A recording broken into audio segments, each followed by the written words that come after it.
সিরাজগঞ্জের উল্লাপাড়ার গ্রামের পথ ধরে হাঁটলেই মাঠে দেখা মিলবে স্ট্রবেরি ফলের বাগান। আর দিনাজপুরের বিরলে স্ট্রবেরি চাষ করে ভাগ্য বদলেছেন অনেক চাষি। আধুনিক মালচিং পদ্ধতিতে স্ট্রবেরি চাষ নজর কেড়েছে সবার। মাঠ পর্যায়ে নিয়মিত কৃষকদের ফলন বৃদ্ধি ও ছত্রাকজনিত রোগের পরামর্শ দিচ্ছে কৃষি বিভাগ। সোহেল রানা ও সুবল রায়ের প্রতিবেদন, জানাচ্ছেন মাহমুদা আক্তার। সিরাজগঞ্জের উল্লাপাড়ার বড়হর ইউনিয়নের পাগলা গ্রামের কয়েকজন কৃষকের উদ্যোগে স্ট্রবেরি চাষ এখন নজর কাড়ছে সবার। গ্রামের পথ ধরে হাঁটলেই মাঠে দেখা মিলছে স্ট্রবেরি ফলের বাগান। এখানকার উৎপাদিত স্ট্রবেরি স্থানীয় বাজারের বিক্রির পাশাপাশি ঢাকা, টাঙ্গাইল ও নাটোর সহ বিভিন্ন জায়গায় বিক্রি হচ্ছে।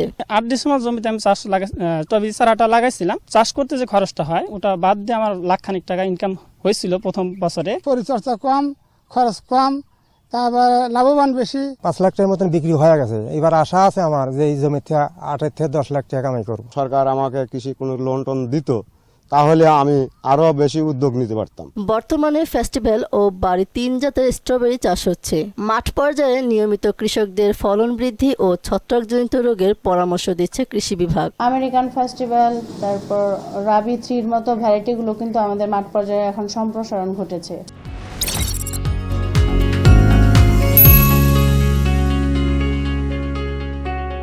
স্ট্রবেরি চাষাবাদের ক্ষেত্রে কৃষককে একটু সচেতন হতে হয় এবং মাঠ পর্যায়ে আমরা যারা আছি তারা নিয়মিত যোগাযোগ করি এবং পরামর্শ দিয়ে থাকি। এদিকে দিনাজপুরের বিরলে আধুনিক মালচিং পদ্ধতিতে স্ট্রবেরি চাষ করে ভাগ্য বদলেছেন অনেক চাষি। বাজারে চাহিদা থাকায় লাভবান হচ্ছেন চাষিরা। লেটের কারণে আমাদের মনে করেন যে আশানুরূপ ফলটা আমাদের ছিল, কিন্তু সেটা মানে একটু কম হবে আর কি, তারপর আমাদের লাভ হবে। এবার আমাদের একটু লেট হয়ে গেছে চারাটা করার, একটু লেট হয়ে গেছে।